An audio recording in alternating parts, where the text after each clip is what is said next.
Good evening, everyone. Happy Tuesday. It is time for another Learning Live. We've got some people, other way. There we go. We've had some technology challenges tonight, most specifically because, I left my phone somewhere where it wasn't supposed to be. So we're juggling things around. Oh, we need to straighten out a little bit. Peanut Gallery is making adjustments here. So hello, everyone. I see some people tuning in. Welcome. We have local people. We got Jennifer from Calgary on. So Woohoo! Across in the country. Hope everyone is doing well tonight.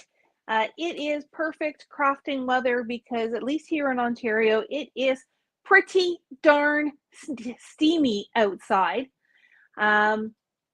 So welcome and thank you for joining me. If you're watching me on replay, also a big thank you to you as well. I am coming to you from the craft room with the Peanut Gallery off to my left.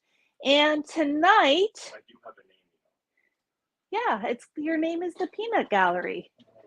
No, actually, I was visiting one of our vendors today, and they knew me as, I'm with Matt. So, we do know where we stand, especially when it comes to people wanting money. They go to that guy over there.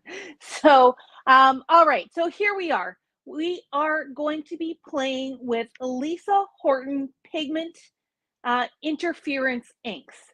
So if you have tried Interference Inks, I know we've just started carrying it. We are definitely late to the party on this, but that, better late than never. And sometimes I like to kind of hold back and see how things go with a product or with a product line before we jump in too deep.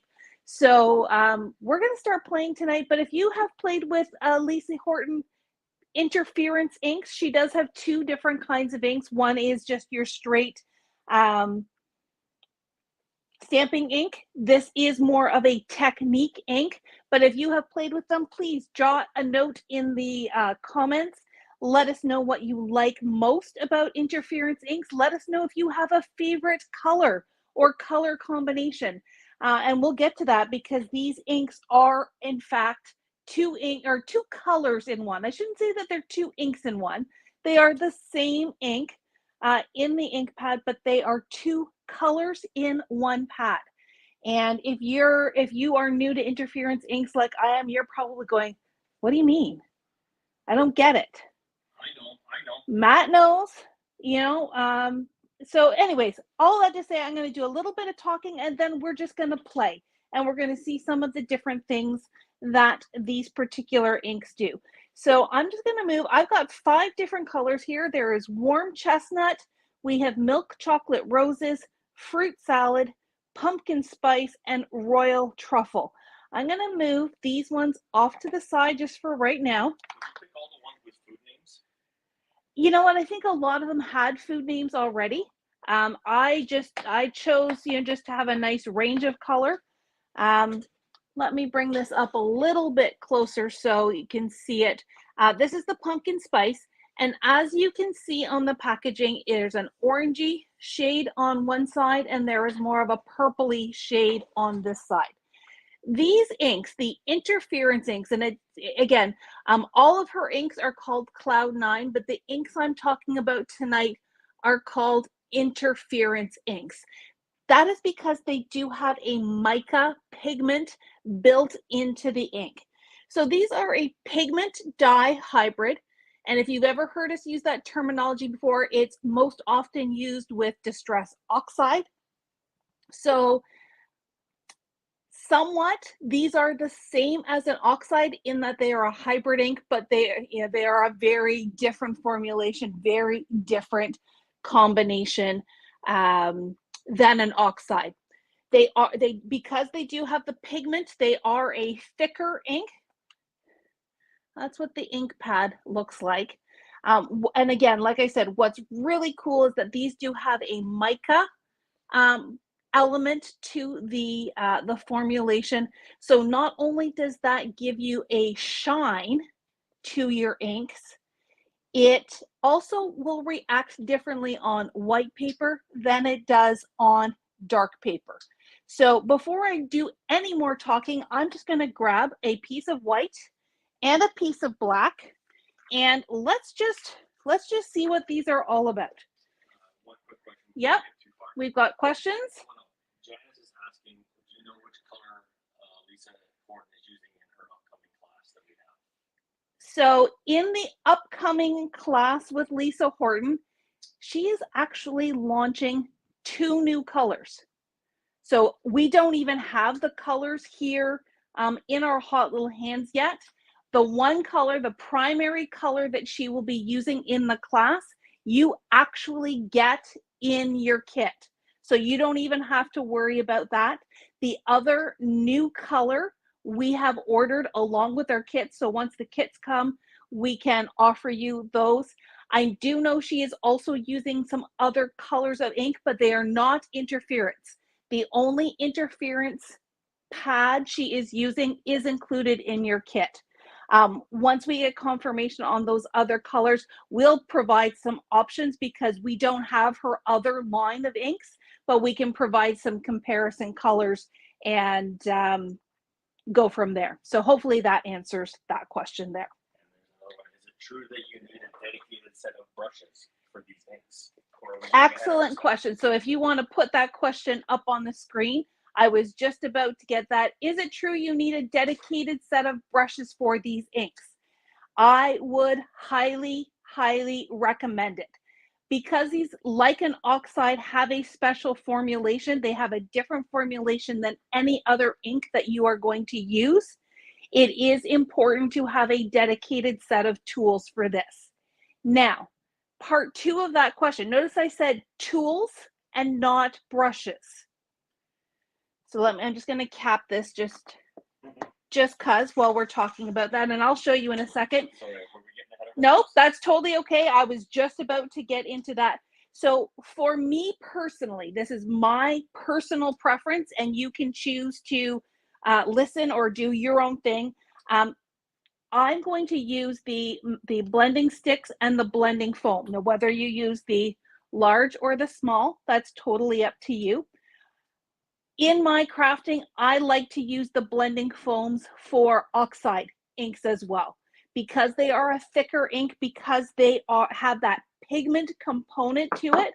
When you use brushes with individual bristles, the pigment is going to gum up the bristles and you're not going to get nice even blending over time. The first couple times you use it, you might be okay, but over time, that pigment is going to really get into the bristles. And yes, you can clean them, but you're never going to get them 100% clean.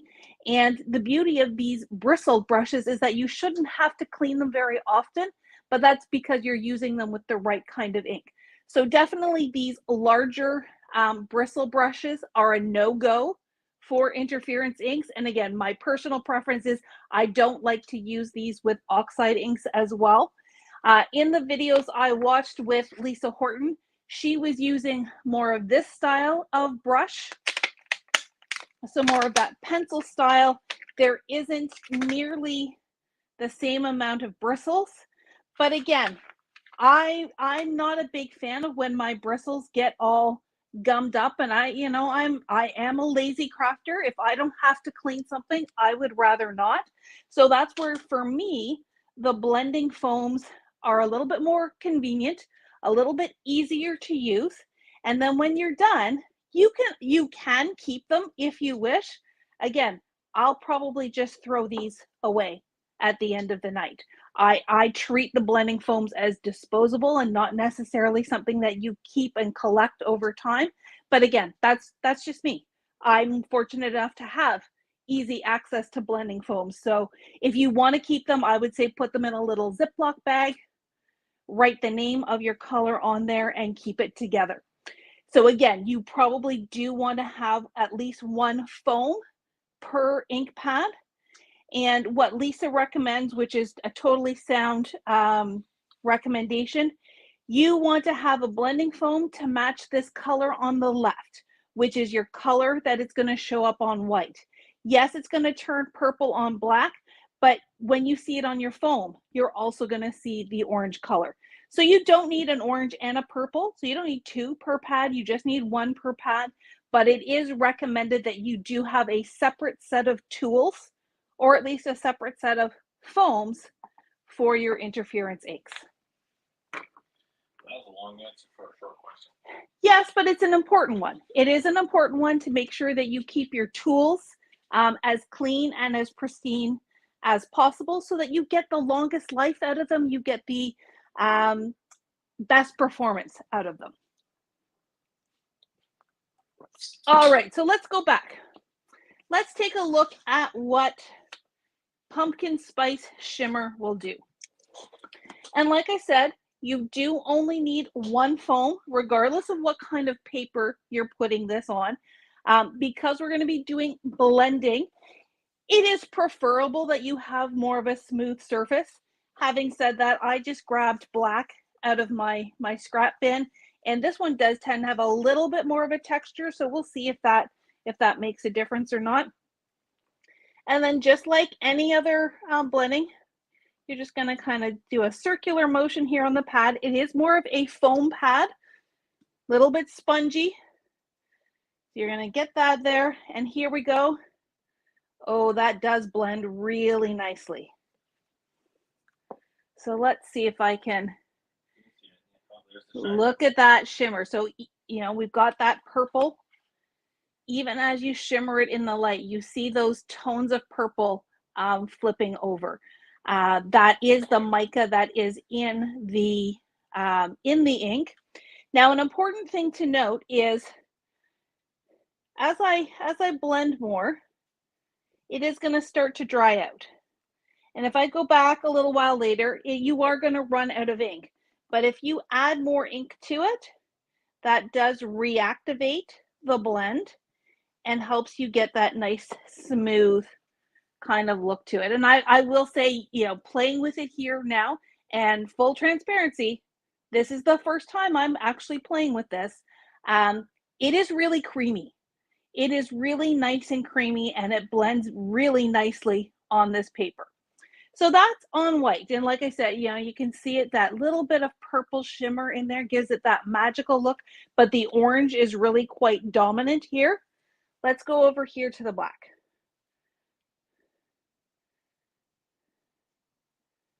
Can you see that? Let's get my hand out of the way.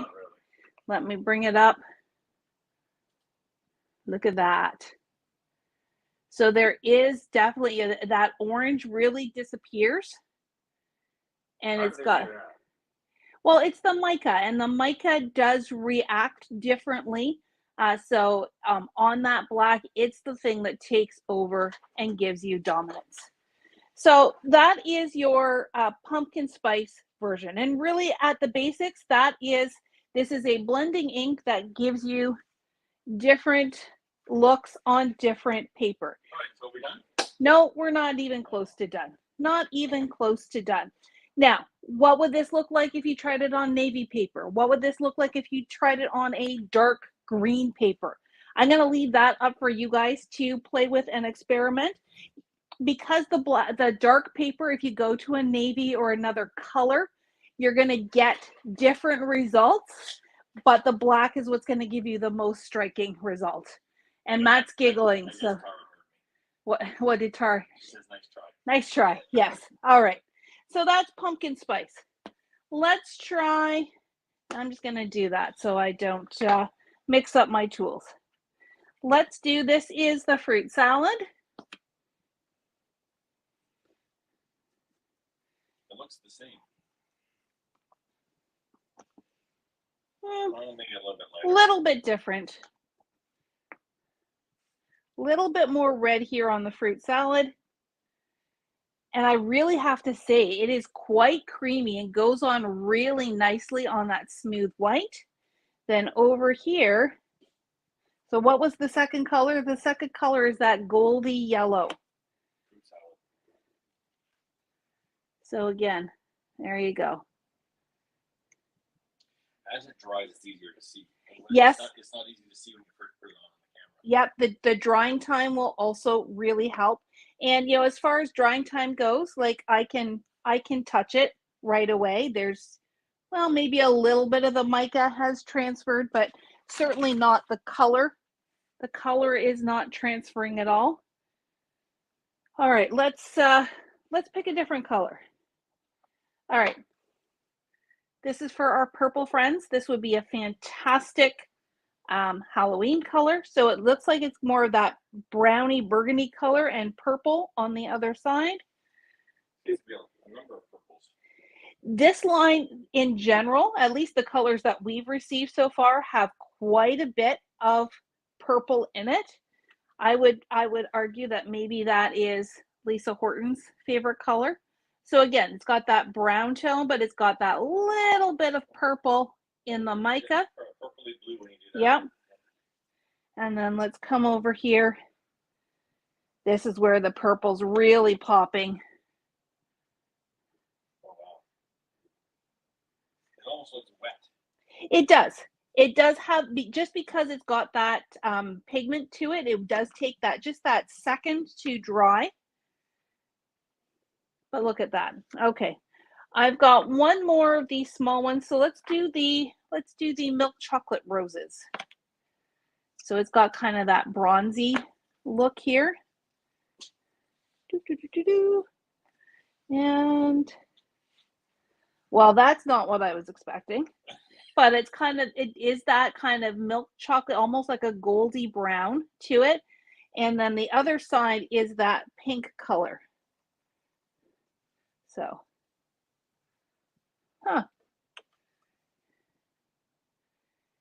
there we go. There, it's almost like a rose gold. So that is, you know, that really clearly demonstrates what the whole, you know, two colors in one comment was all about. That whether you're doing it on white or whether you're doing it on dark, you're going to get different looks. So what else can we do with this? So we're doing blending here. I'm just looking over here at my checklist. We talked about the brushes. We talked about not using these guys. Because this is a technique ink, lots of fun stuff you can do. Actually, I'm going to grab, yeah, I've got some watercolor paper here. So your basic ink blending, 100%. You can blend even within these families. Let me move that. So looking at the left side, so the left side is always your on white paper side. Your right side is always your dark paper. So right is the dark side. Yeah, feel like we might be breaking copyright there. But I'm going to start with the fruit shimmer. And again, I'm just going to do some really basic ink blending here. Like so, that's with that fruit salad. And then maybe I'm going to go into pumpkin spice here.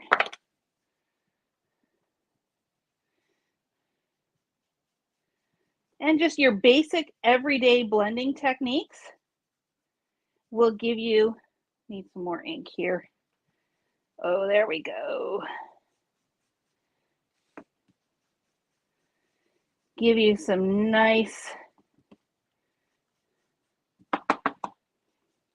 ink blending and so on and so forth. And I can go back over a little bit here to blend out that line. But again, what's really nice, and I sure hope it translates here on the camera, is that shimmer. So you can do some really fun techniques with to create like sunsets and that kind of thing, depending on what colors you choose. So that is really fun. Let me make sure that was fruit salad. That's pumpkin spice. There you go. So ink blending, absolutely. Ink blending through a stencil, absolutely. Here, let's do that. Let's put a stencil down. Is it reactive with water? Matt's giving away all my secrets. Sorry, I didn't say anything. Forget I said anything. But here, I could do this. trying to get us to the end point because of Canada soccer game. Yeah, we're just not even going to touch that one. So here. That's cool. So again, you can layer them on top of each other as well. Works really beautifully through that stencil. And because so in answer to Matt's question, yes, these inks are water reactive. So I can clean this with water. That's easy. I can take my spray bottle and let me grab a paper towel first, right behind me. So I can take my little spray bottle. Again, let's make sure it's actually working. Yep. And I can spritz it just like I would a distress ink. Lift this up here, get that paper towel down. And it's not super dramatic here, but it is. Let me try and get some bigger. There we go. Let it kind of sit, let it kind of react, and then lift. So again, might not be showing well on camera, but right in here you can see where the color has lifted away. So definitely that lift technique where you take the spray bottle and go with it. I brought the watercolor paper here. I'm going to keep going back to fruit salad because I think that's pretty. So maybe here I'm just going to do some circles here with the fruit salad. Let's do some milk chocolate.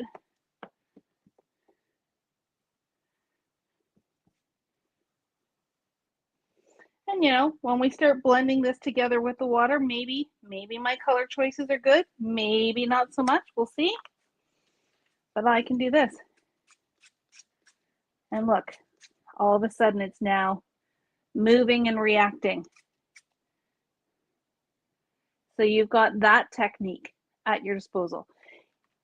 I think many of us are familiar with the distress and distress oxide. A lot of those same techniques are going to work just as well with the interference inks, where the interference inks gives you the added something, it's the shimmer. And then it's also, because, you know, got to try, if you're going to do it on one, let's try it on the other. Let's do some black. I pulled this from my stash, so I can't say with definition what kind of paper this is. I feel like it is that marker paper that we had. So in this case, I wouldn't necessarily, I wouldn't necessarily want to put a lot of water on here.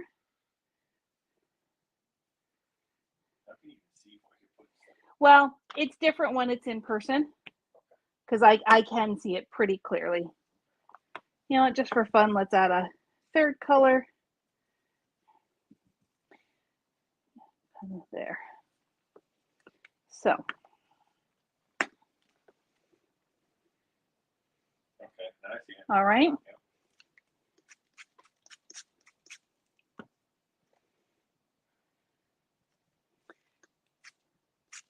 Yeah, I don't want to get too much water because this paper is not meant to withstand it, but you can see it kind of reacting and bleeding together as well.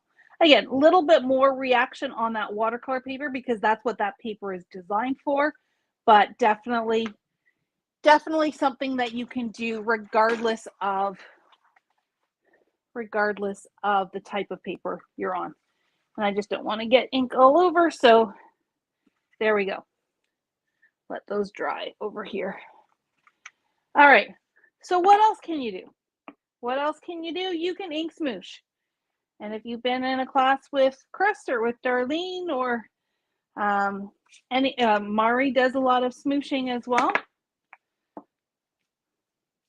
Let's have some fun. So I'm just going to put a little bit of ink here on my acrylic block. I'm going to spritz it up with some water. And then I can take more of this watercolor paper and create my smoosh. We're smooshing it into there. So I'm going to let that dry for a minute. That's very abstract. It's almost like, what do you see? What does this picture do? Well, it's meant to create a background. So yeah, I'm letting it dry. I'm clearing my block here, because then I could go in. Let me dry it quickly. So that was this one. Let's go over here to warm chestnut.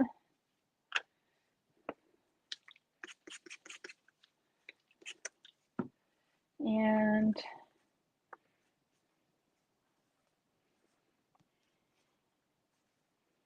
that's actually a really pretty color combination with that browny burgundy.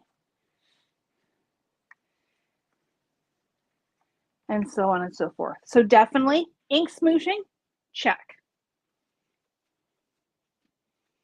Okay, so in summary, this is a technique ink that gives you two colors in one. It allows you to do one color on light colored paper, another color on dark colored paper, because of the mica that is part of the formulation. Make sure you're using blending foams or skinny brushes. Don't use the big fat brushes. And it is a technique ink that is water reactive, that you can do all the same watercolor techniques you have learned. Sorry, not watercolor, but water reactive techniques that you've learned over the years with water-based ink, with the Tim Holtz Distress inks, and so on and so forth. But how do you take that and kind of put it all together? Like, what is the benefit of there being two colors? Would you do one or the other? Well, you could do more than one. So what I have done here is I have taken a piece of white and a piece of black. I've cut it on the diagonal and just use some yellow tape to attach it together. Yep, that's pretty clean. I am going to tape it down just so that it doesn't wiggle on me. Take a little piece, and I'm just going to put one in this corner, one in this corner, and I have one of my favorite stencils, and this is a pineapple. And Matt's just laughing at me, so you know, next he's better be careful how much he laughs, because next time he may be on camera. I'm going to tape this down. No, it's not the end of our lives. And you know what? Because it's fruit, I'm going to go with fruit salad. Do be careful, because there are some pointy bits on this. I don't want to ruin my foam just yet. And so I'm going to do this. It's one ink, but it's going to give us two looks in one.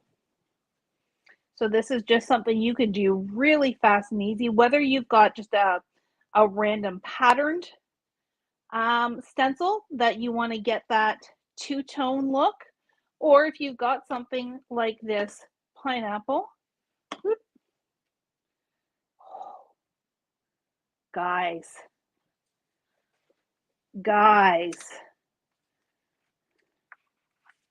oh my. So here we go. Look at that. And you know what, you could really get funky. You could then, you know, before you stencil it, you could cut it in half this way too. So you've got white on top of bottom, black. But man, look at how fun that is. You know, and that's all with one ink. Like, so easy, done so simply, but looks pretty awesome. So that's one thing you can do with these two-tone inks and get, you know, the full benefit of the ink across one project. But wait, there's more. And I, you know, Matt said Tara is watching. Tara was reading our mind. Tara was reading our mind, and she actually, you know, she has been using the Chastity Totally Tiffany bag, and the Chastity bag comes with little white labels.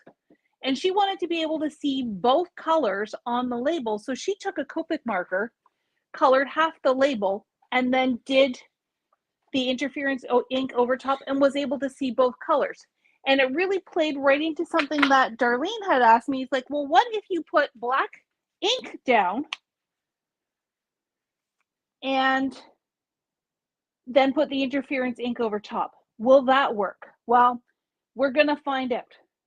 I don't know. Live on air. Going in, I feel like Evel Knievel, you know, where, you know, it's just like, oh, the suspense. So what I'm going to do is I'm just taping down my white piece of card. I am going to grab, I have this stencil here that has stars on it. So I will just put that in place.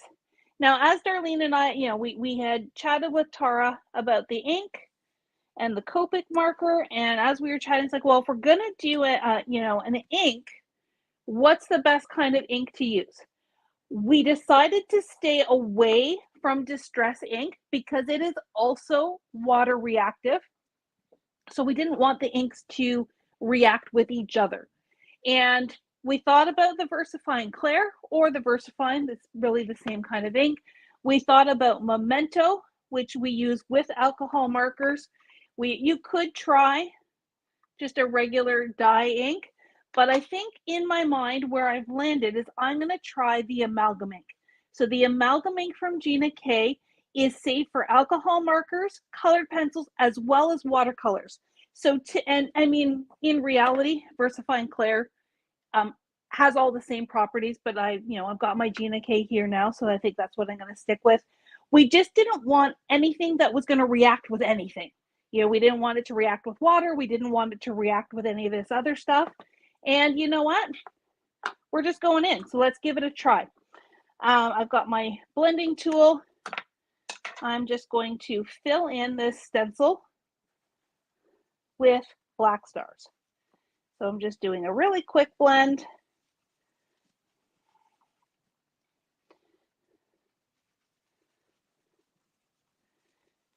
We'll cover the whole panel here. The other idea I had was, instead of using a stencil, if you wanted to take masking paper like the Gina K Masking Magic, or even just strips of the yellow tape, maybe the skinny yellow tape, you could create stripes out of black and then ink blend over with your interference inks. But, you know, let's see if this works first. Let me be the guinea pig. So there's Gina K. Let me lift up. Woohoo! Look at that, beautiful. Just on itself, it's cool. Anybody else crossing their fingers? Well, let's go with pumpkin spice.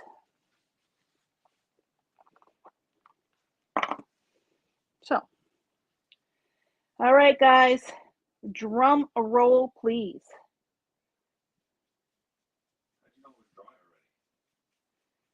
I didn't. Oh, Tara has her fingers crossed for us. Okay, so not getting as dramatic a result as I had thought. Because it's not big enough area. It shouldn't matter. I'm going to try a different color just to see.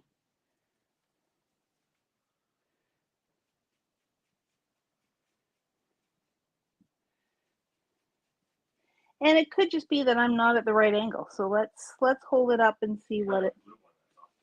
Try this one. Okay.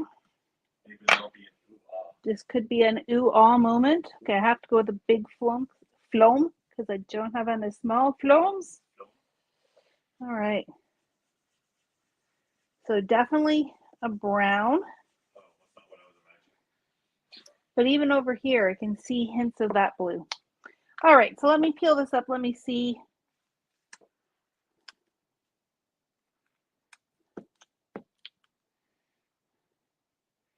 Yeah, so. I see it on the brownie blue. Yeah, but the change in color should only be on the stars, not on the whole thing. So this attempt did not achieve the results we had hoped for. That's okay. Not a failure. Just a, that did not quite work. So I know Tara had mentioned that she had used Copic. I wonder if that style of ink makes a difference. So I'm just going to take my, actually needs to be cleaned, black Copic marker, and I'm going to write a great big heart.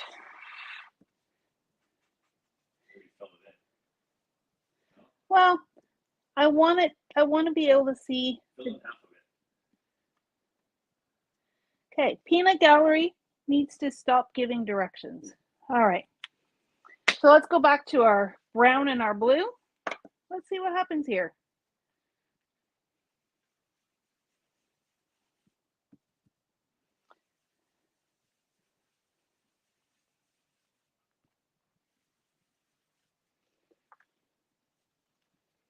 So not getting the results. Gonna have to do some more research as to figure out, why, because, intuitively it's a black surface. It's, but maybe that's why you go back to the black paper and do a die cut. Or, I have a solid stamp here. Let's try one more thing. I'm going to change inks just to see if that makes a difference. We've tried 2 different kinds of inks. Let's try one more. Should we try regular dye ink, or should I try the VersaFine? Matt says VersaFine. All right. Yep. Well, you know what? Luckily, this piece of paper is big enough. So here's VersaFine.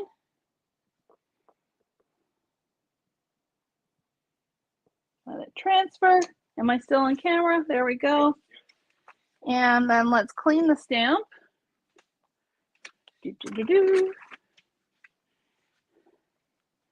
Why only try one when we can try more than one? We did not try the licorice. Oops, there's me putting the paper right in the ink pad. How many ink pads can you open at once? Well, I guess the answer to that is how many ink pads do I own? A lot. So this is the Pink Fresh Black Licorice, or I think it's just licorice. It is not a dark black. It's almost more of a dark gray. And then the other one we have not yet tried is the Memento. So a couple of comments. A couple of people have said that they did see blue. Okay. They were seeing some blue on the last one, and I thought I saw it too in the camera. Well, I think the ink as a whole was blue. I wanted to see more blue just on the heart, just on the place where the ink was. And then it was Tara suggested, I was asking whether or not you think maybe we need to heat set the ink first. Well, let's find out. All excellent suggestions. So I know I've said this before in other lives, and I hope if you take nothing else away from tonight's learning live is playtime is awesome. You can, it's the only thing that this is costing me is time and paper. Something which we all have in abundance. Well, maybe not the time, but the paper definitely we have in abundance. Yeah, and playing with your craft supplies is also therapy. Playing with your craft supplies definitely is therapy. Having fun, just saying what? It's igniting your creativity or your curiosity and showing. It's like, what if it did this? What if it did that? Oh, I know something else I was going to show, and I don't know if I have any here. The video I watched that Lisa did, you can also do this, use this ink on vellum. So if you want to color your vellum, but we'll get to that in a second. All right, so let me just blast this for a second.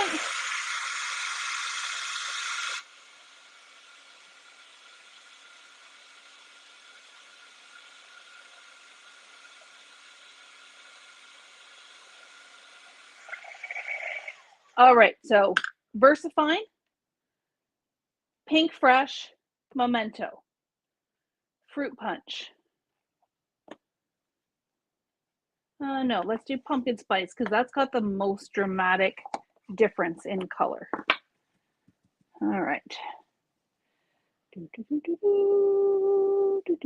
Oh, that one. Okay. So again, not too dramatic, but definitely more of the result I was hoping to get on this one up here, which was the memento.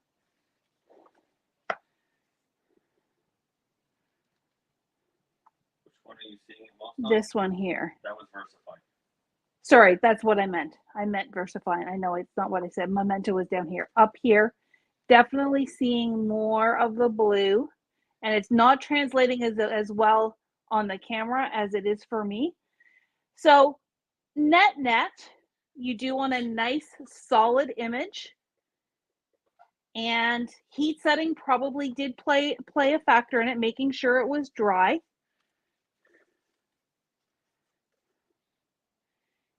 And at the end of the day, it doesn't really matter if it didn't work, it's still beautiful. Well, at least you also know that you can blend it over top of the black. Yep. And it not smudge. And it didn't smudge. None of those smudged. So that is also excellent learning. Okay. Do I have any vellum?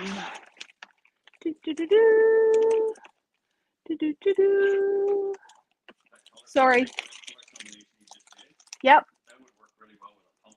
Yeah, definitely pumpkin, spooky night. Here we go. So I've got a piece of vellum here. It actually looks a little bit like a colored piece. I don't want to ink up the whole thing, so I'm just going to snip a little bit off.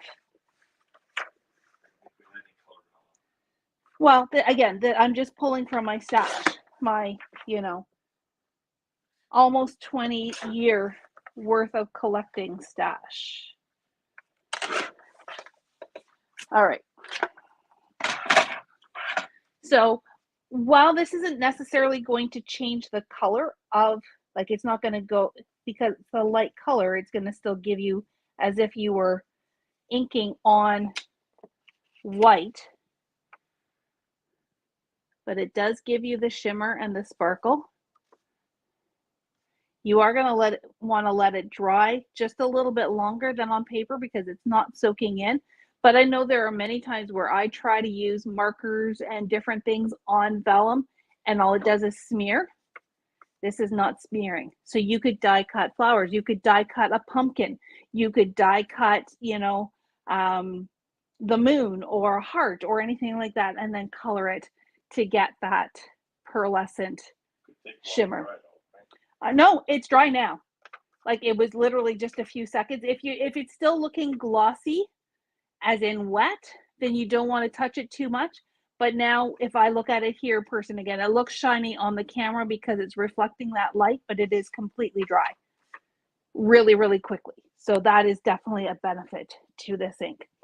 Okay, I'm going to try one more thing, then we will recap and call it a night. If you have any questions about interference inks, do definitely jump them in the comments right now as I do this last thing. Now I think I'll start with a fresh piece of paper. So I want to know if you can stamp with this, because at the end of the day, I am a stamper. I'm going to switch. Let's go over here to Royal Truffle. And do I have any black left? We'll do some black stamping as well. So, solid stamp. Ink it up just like I would a normal stamp. And here we go on the white. So there's your basic image in that beautiful brown. And then if I stamp here on the black, oh yeah, I can already see that mica coming through.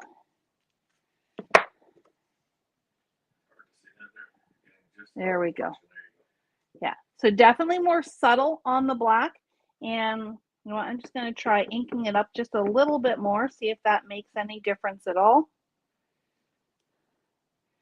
Make sure it transfers. Always give it a second for that ink to transfer from your stamp down into the fibers of the paper. You don't want to lift too quickly.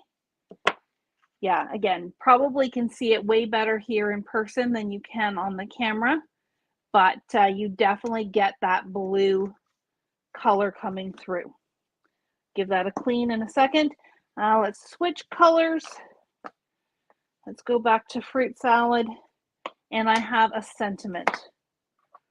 So let's go back to white. I'm just gently tapping. I'm not pushing too hard, otherwise I'm going to get ink all over my block. Because of the pigment, it was a teeny bit slippery. So there is that fruit salad color just on white. So you've got that peachy mango color. And then let's do it over here on the black. Press, allow it to transfer.